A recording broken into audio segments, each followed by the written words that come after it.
Em busca de algo maior, encontrando o real sentido da vida, esse é o tema da nossa série que se inicia nessa manhã. Vamos passar os nossos olhos pela sabedoria apresentada no livro de Eclesiastes. Peço a você que abra a sua Bíblia, Eclesiastes capítulo de número 1.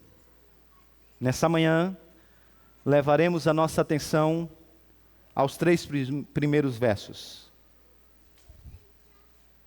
Eclesiastes capítulo de número 1, de 1 a 3.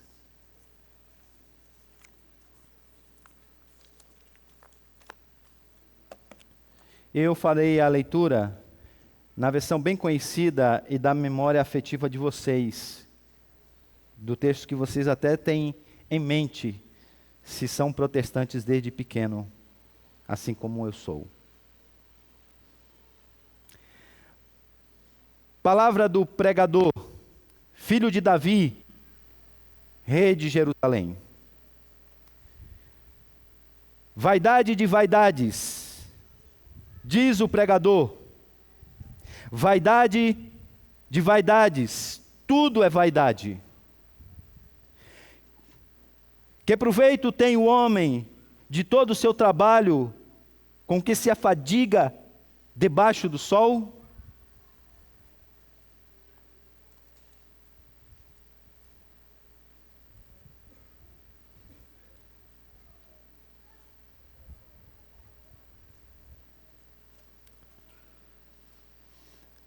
Uma famosa revista científica publicou um artigo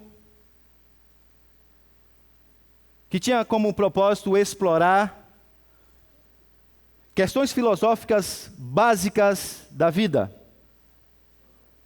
e tentar oferecer uma resposta a essas questões na perspectiva da ciência. Uma das perguntas era exatamente essa: qual é o significado da vida? Qual é o significado da vida? A resposta do autor a essa pergunta foi a seguinte: qual é o significado da vida? A resposta dura é: não tem nenhum significado. Sua vida pode parecer um grande negócio para você, mas na verdade é um pontinho aleatório de matéria e energia em um universo inteiramente impessoal.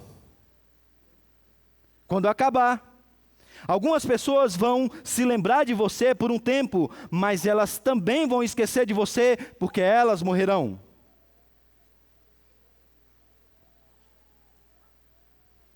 Mesmo que você entre para os livros da história, sua contribuição logo será esquecida. Os homens serão extintos.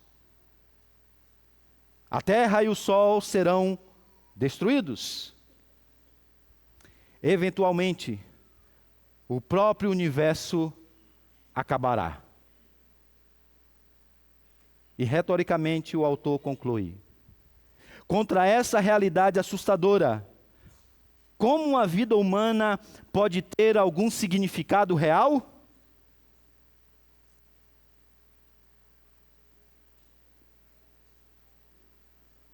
Que perspectiva assustadora da vida. Que perspectiva pessimista da vida. Bem, isso não é mais uma novidade, nem mesmo para aqueles que não são acadêmicos e que lidam com essas questões filosóficas tão profundas. Na verdade, desde que a humanidade postulou que Deus é irrelevante para todas as esferas da vida, o homem passou a buscar o sentido da vida debaixo do sol. Não mais olhando para cima, mas simplesmente olhando para os lados. E quanto mais busca esse sentido dentro de si mesmo, ou em toda a criação à sua volta, o que mais se encontra é desespero. As clínicas que tratam das questões emocionais do mundo que nós vivemos, elas não estão tão cheias por acaso. Se há uma palavra que marca esse nosso tempo é desesperança, desespero, angústia. Os filmes, as séries de TV, os livros, eles descrevem esses nossos dias e apontam essa angústia nihilista de viver em um mundo sem sentido, no qual não há respostas claras para as nossas questões existenciais mais profundas. Bem, é exatamente nesse ponto que Eclesiastes se torna um livro extremamente relevante para todos nós. Primeiramente porque a cultura na qual o autor agora escreve essas palavras é muito próxima da nossa. De igual modo, o sábio se dirige a pessoas cuja visão é limitada apenas ao horizonte do mundo criado. Horizonte esse que ele descreve, sintetiza nessa frase tema, a vida debaixo do sol.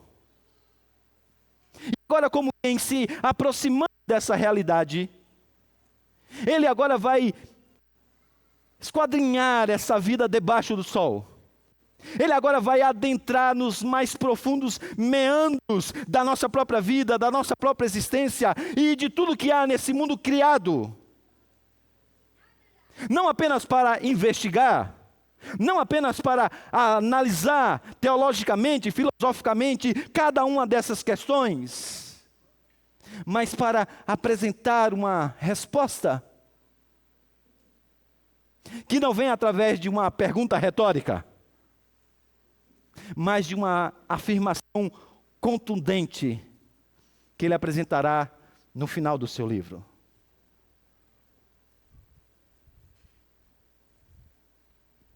O propósito do escritor, então, é mostrar para os seus leitores não apenas a deficiência que há nesse mundo quebrado, mas propor uma resposta, uma saída, para que assim eles possam encontrar o verdadeiro sentido da vida em uma nova perspectiva, olhando para cima. E tem uma coisa que você vai gostar nessa série. Ele faz algumas perguntas que normalmente você tem medo de fazer. Ele entra em alguns temas que normalmente você costuma fugir. Você vai perceber que você não apenas vai ler Eclesiastes. Eclesiastes vai ler você.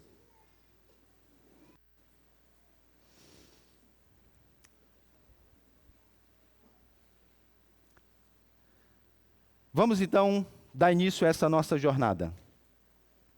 O texto inicia-se aí no versículo de número 1, fazendo uma apresentação do autor do livro no seu conteúdo mais profundo.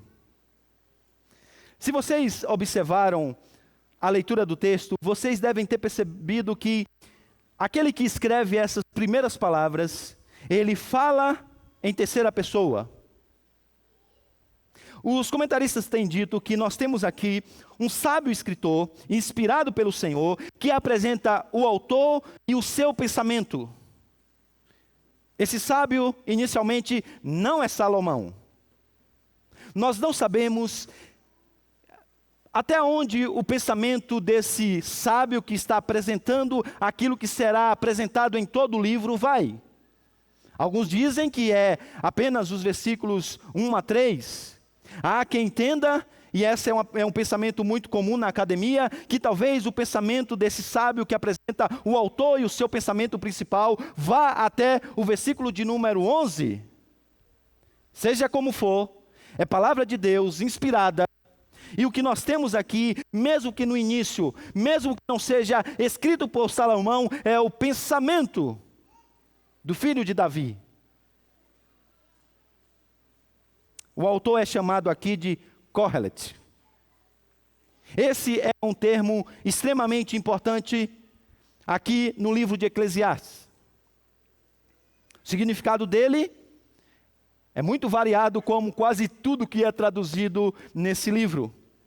Há quem o chame de o pregador, há quem se refira a ele como sendo mestre, há quem o designe como sendo sábio, há aqueles que o entendem ser ele um filósofo, há quem pense que ele é um verdadeiro porta-voz.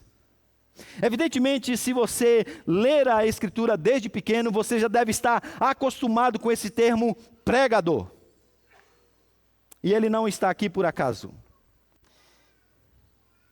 A tradução mais tradicional é então pregador.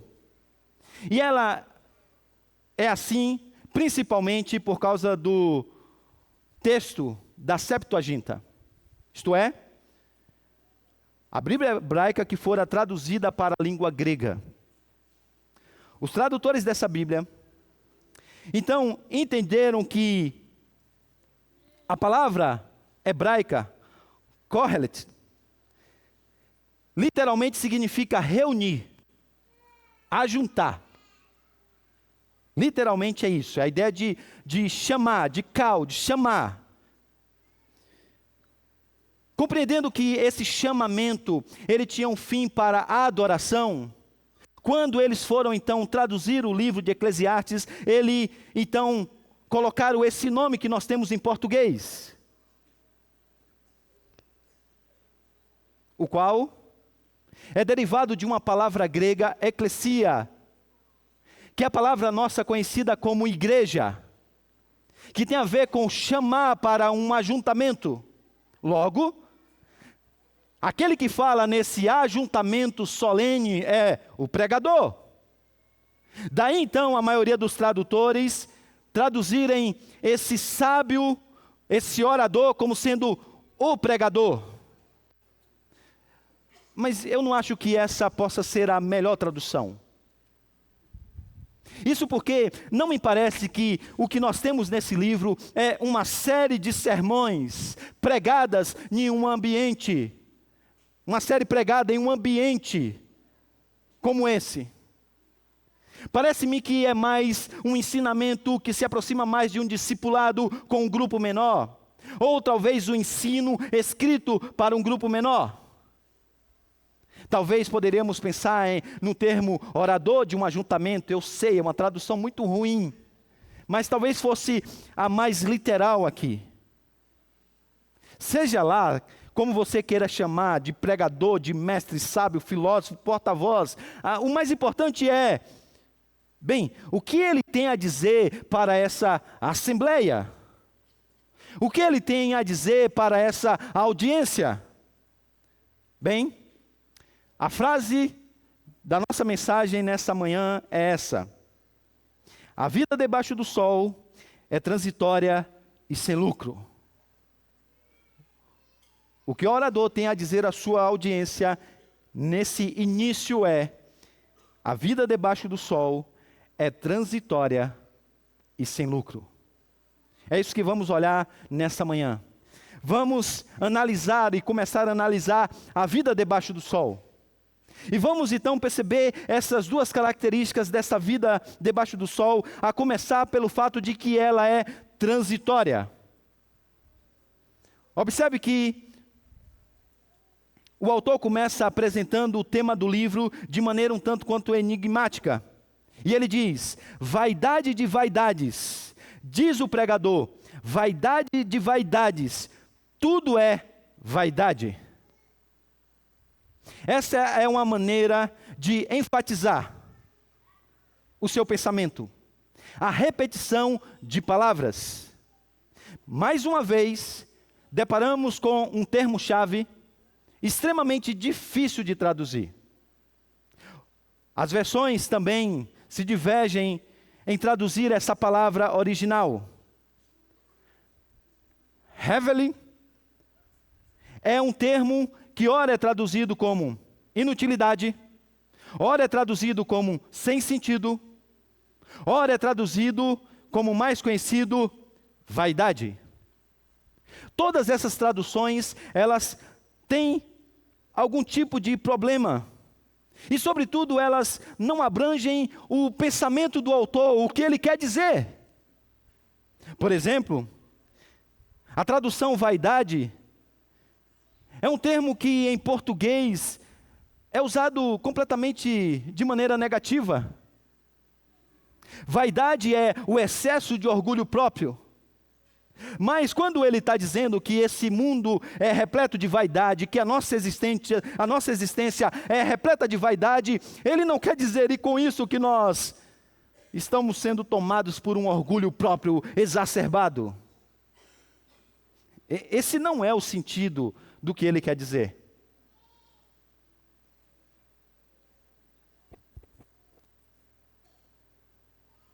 Então, como que a gente pode traduzir esse texto? Como que a gente pode traduzir, na verdade, essa palavra que aparece em todo o livro? De maneira que possa fazer jus ao pensamento, sobretudo local do pregador, do orador. Bem, uma ideia é, vamos colocar uma palavra que se encaixe. Quando sem sentido, quando inutilidade, inutilidade. Assim, em cada momento que ele estiver pregando a sua mensagem, nós vamos ter uma palavra que se encaixe ao contexto. Essa é uma péssima ideia. Estamos falando de literatura judaica. E você já deve ter percebido que não é sem razão que ele repete a palavra. E ele poderia escolher várias outras palavras para dizer a mesma coisa, mas o que ele faz é construir todo o seu pensamento em cima dessa palavra. Então, ele quer que você lembre dessa palavra. Ele quer que você guarde na sua mente, no seu coração, essa palavra. Por isso que ele repete. Olha quantas vezes ela aparece só no início. Vaidade de vaidades. Diz o pregador, vaidade de vaidades, tudo é vaidade. Tudo é vaidade. Bem, o que nós podemos fazer? Talvez a gente possa olhar para as 32 vezes que essa palavra aparece fora de Eclesiastes. Bem, você vai perceber, se você fizer essa pesquisa, que heavenly é o nome do segundo filho de Adão, que, como vocês sabem pela história, teve a sua vida efêmera ao ser morto pelo seu irmão Caim. A primeira pessoa a enfrentar nesse mundo quebrado a morte, o fim.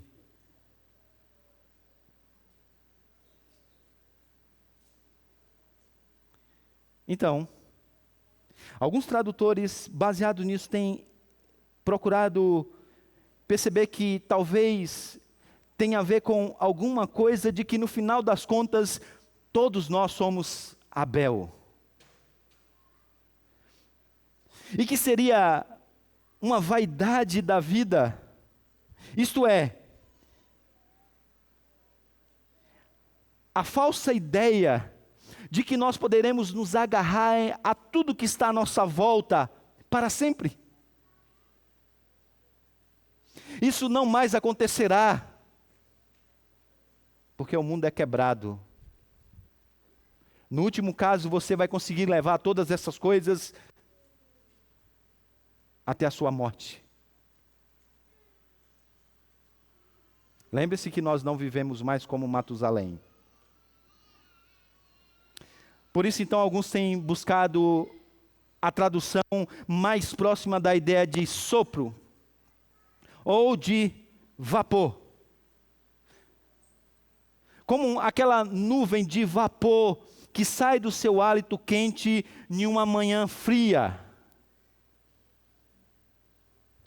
Sabe, eu pude ver isso muito de perto quando uns amigos, repito, amigos, me convidaram para uma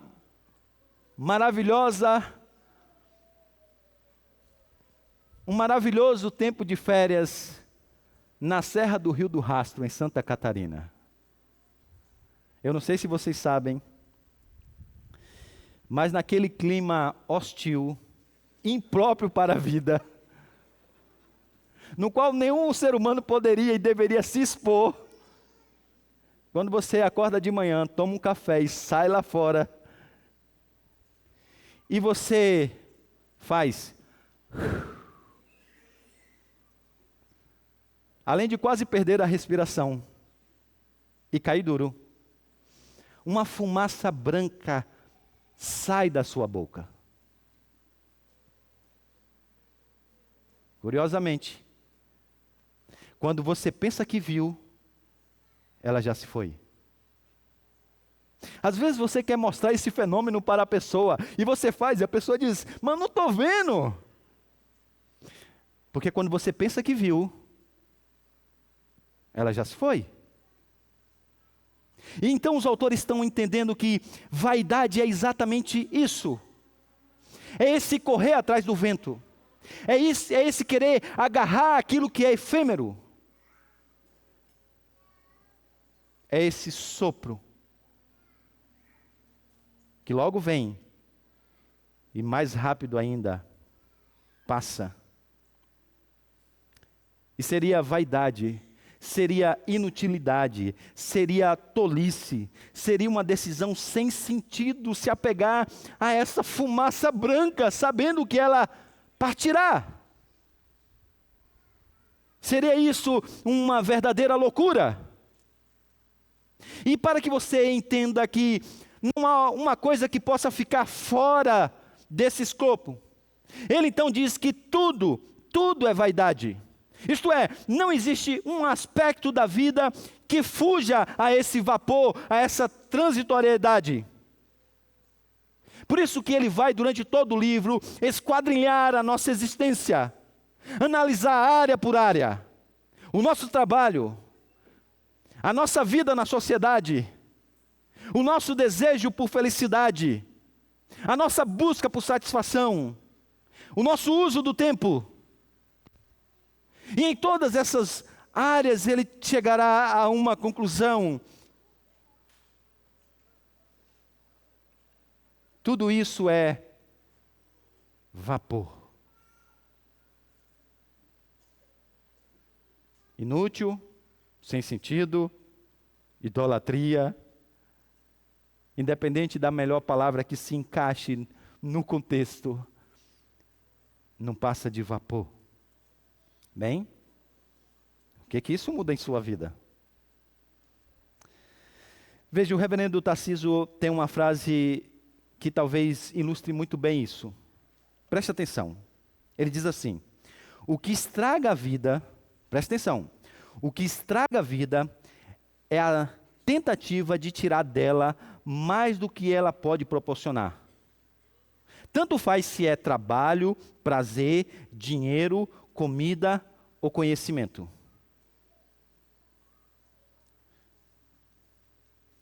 Deu para perceber o que ele quer dizer? Aqui está a raiz dos nossos problemas. Você quer que o vapor dure. Você não postula que o vapor é passageiro. E você quer que o vapor dure. Você quer que aquela fumaça se espalhe por toda a sua existência. E então você trabalha muito e muito e muito e muito para que o vapor dure. E é como se você ficasse o tempo todo.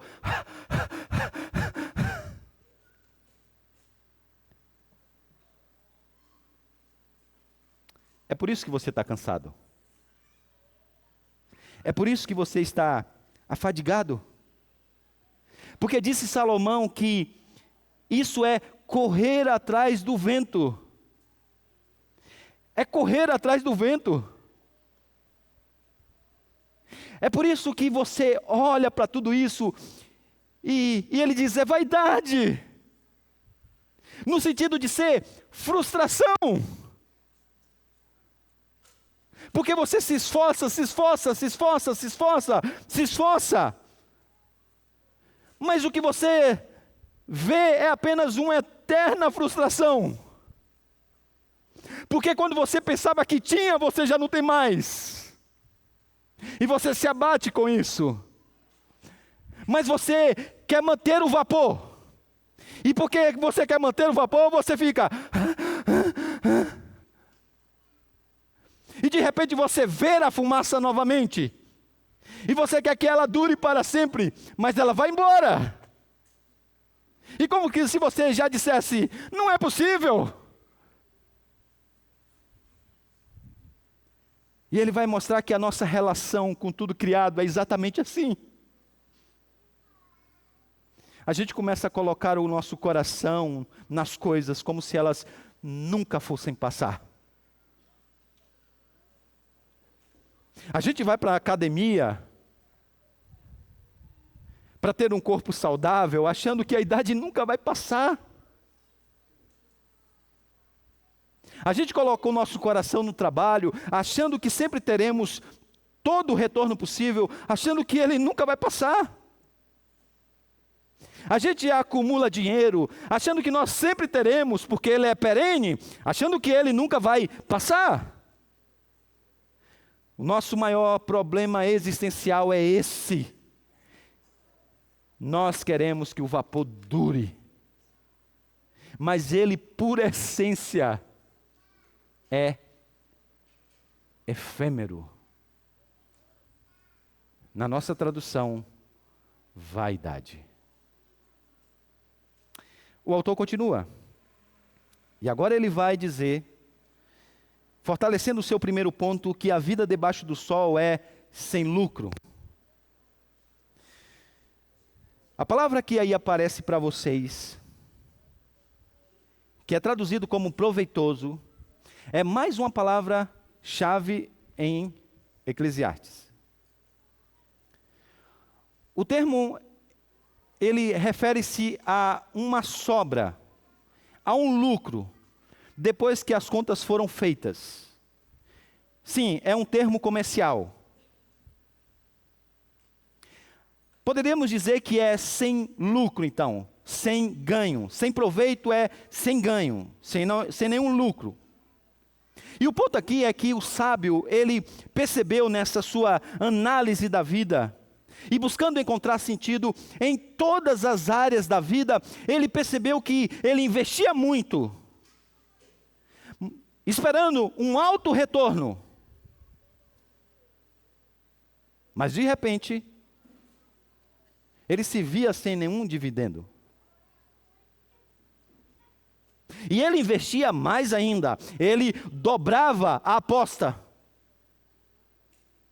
E depois, no frigir dos ovos, ele percebia que não havia lucro nenhum. E ele diz, então, o que resta? Que proveito tem o homem de todo o seu trabalho, de todo o seu esforço, com o qual ele se afadiga debaixo do sol? Nesse mundo quebrado,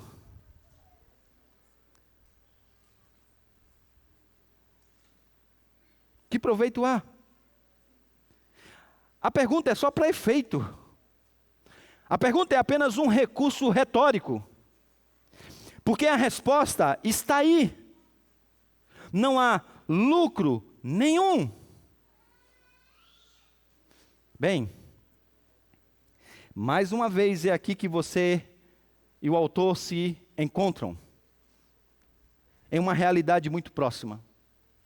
Porque você trabalha e faz bons investimentos para que no final você tenha algum lucro. Você paga aquela escola cara para o seu filho, na esperança de que um dia ele passe na universidade que você tanto deseja. Você vota naquele seu candidato do Partido Conservador, porque você espera que as suas políticas públicas possam dar uma alavancada na economia. Você dorme bem, você se alimenta bem, você faz exercício pelo menos 2, 3 ou até mesmo 4 vezes por semana, porque você acredita que no final você vai ter uma vida melhor e mais durável. Há quem diga que você pode hackear o seu corpo, de tal maneira que você vai se tornar uma espécie de super-humano. Talvez, viva além dos 100 anos. Há quem diga que talvez até para sempre. Com o avanço da tecnologia, o potencial da IA. Veja que você sempre quer fechar no azul. Você sempre quer ter o saldo positivo. Investidores sabem que quando uma ação está caindo, eles jamais realizam porque eles têm pavor à ideia de perder alguma coisa. Morre com a ação, com esse temor do sentimento de perda. Mas veja, uma startup chinesa lança um assistente artificial, uma IA, que segundo dizem, custou uma fração da mais conhecida atual, que você pode inclusive acessar gratuitamente, de código aberto,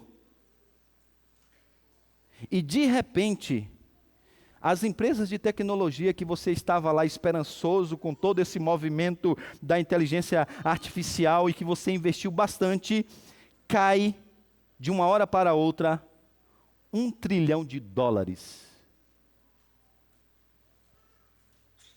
Seu filho passou no vestibular, ele fez faculdade, se formou, mas exatamente no momento dele exercer a profissão,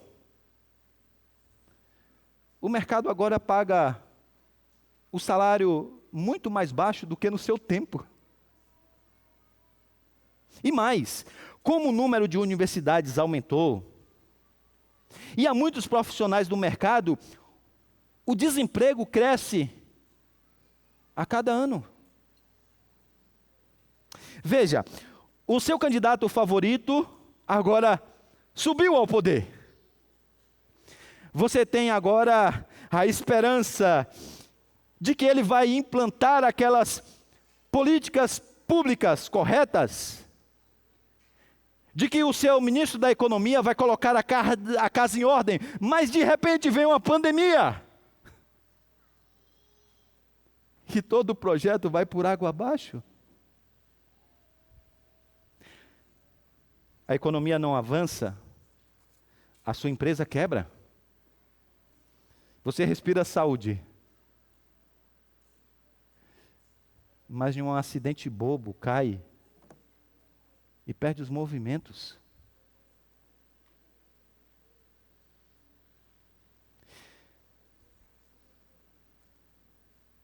Que proveito então há na vida debaixo do sol?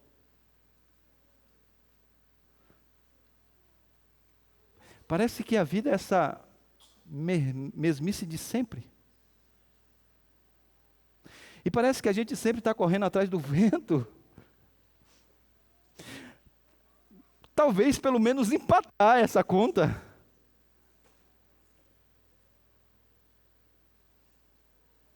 Seria Salomão um filósofo pessimista, qual a semelhança de Schopenhauer, Nietzsche?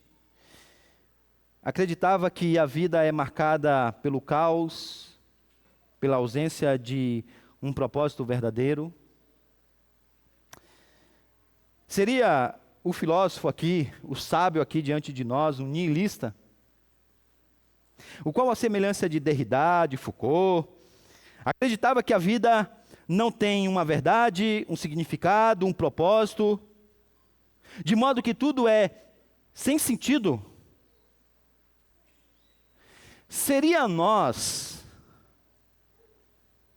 entregues ao desespero daquela resposta no início dessa mensagem?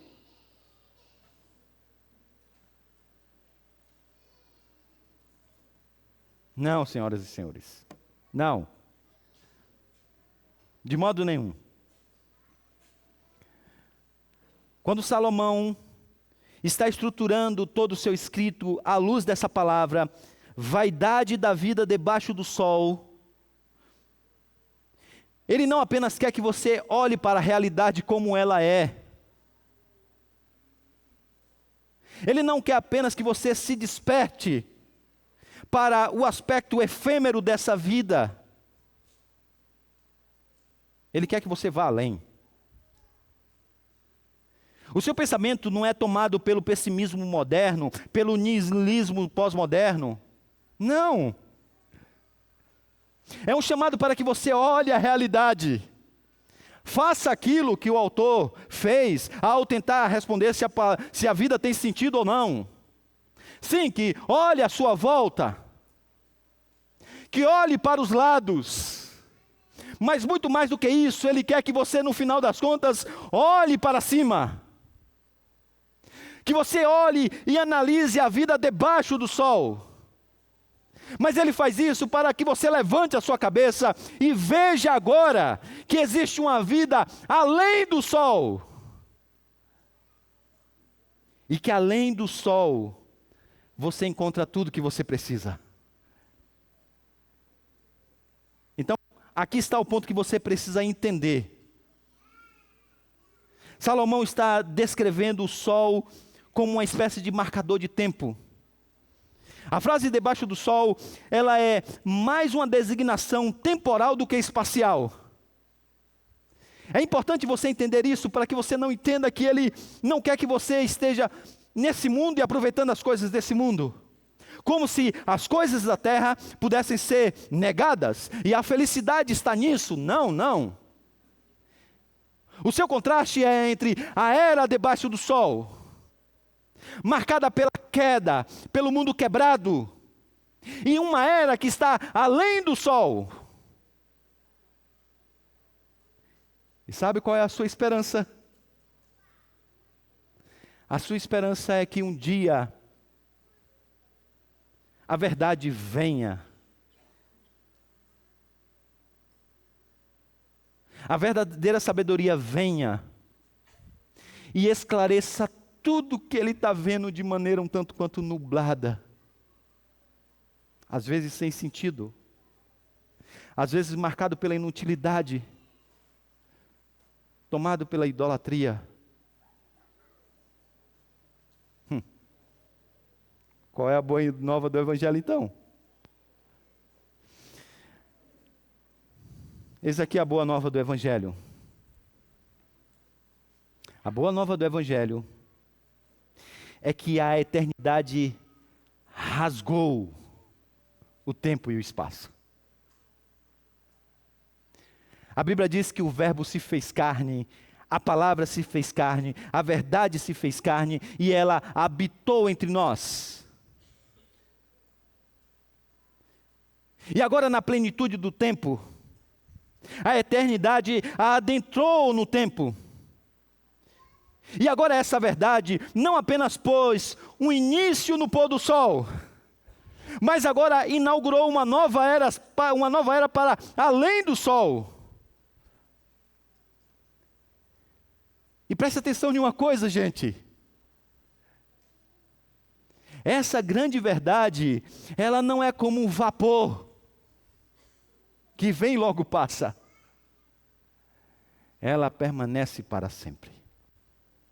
Ela não apenas esclarece tudo à sua volta, ela faz isso de maneira perene. E você pode acreditar nisso, piamente nisso, porque ela não é sustentada por um fôlego vaporoso. Ao contrário, ela é sustentada por pregos fixos em um madeiro. Está lá e não vai sair. Está lá e é para sempre. Está lá e não passará. Está lá e você pode depositar agora todas as suas fichas, porque aqui você terá lucro em abundância.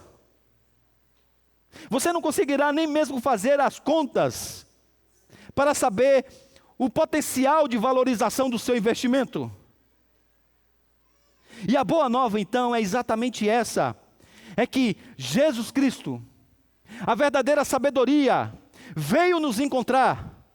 E agora quando nós o encontramos, quando nós ao encontramos, nós nos encontramos. O Verbo se fez carne e veio nos encontrar. E quando nós o encontramos, nós nos encontramos.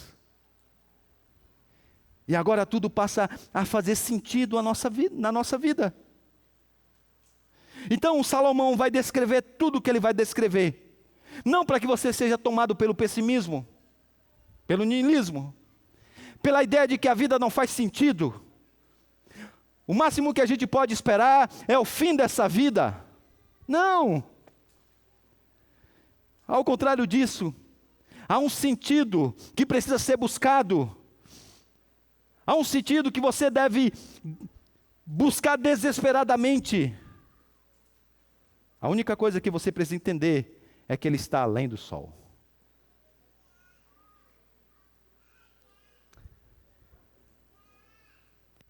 No final das contas, a gente vai encontrar com alguma coisa que transcende para sempre a vaidade. O que isso quer dizer? Se você se sente cansado e sobrecarregado pelo calor da vida debaixo do sol, veja além do sol e encontre Cristo, que é o descanso para a sua alma. Se você não acha sentido na vida debaixo do sol, então veja além do sol e encontre em Cristo o propósito que você tanto busca. Se você não acha satisfação na vida debaixo do sol, veja além do sol e encontre em Cristo a alegria que você tanto deseja. Se você não acha segurança em nada da vida debaixo do sol, veja além do sol e encontre agora uma verdade segura, na qual você pode construir a sua vida, a sua família, para todo sempre. Por quê? Porque há um sentido para a vida. O que você precisa fazer é olhar para cima e não apenas para os lados. Mas Salomão então o sábio decidiu dar uma volta enorme.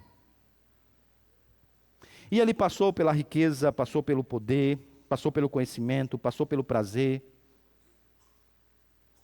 Passou por tudo que você possa imaginar nessa vida. Até encontrar o caminho de algo maior. Ele vai dizer isso no final do seu livro. Bem, o livro de Eclesiastes então é esse mapa que tem um atalho.